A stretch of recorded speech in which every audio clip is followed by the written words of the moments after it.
আজকে একটা গল্প বলি। একটা মেয়ে একটা ছেলে খুব ভালোবাসতো। হঠাৎ করে একদিন রাতে তাদের মধ্যে ঝগড়া হয়।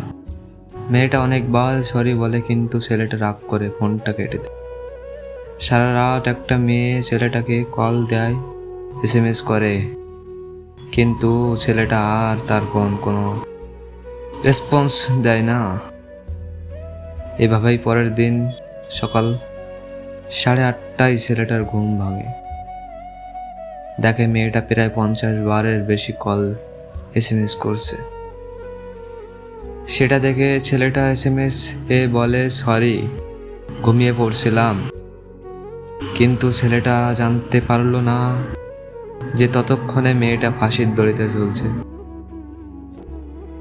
এজন্যই বলছি, থাকতে কদর দিও প্রিয়। মারা যাওয়ার পরে নিজের শত্রু প্রশংসা করে। ধন্যবাদ সবাইকে।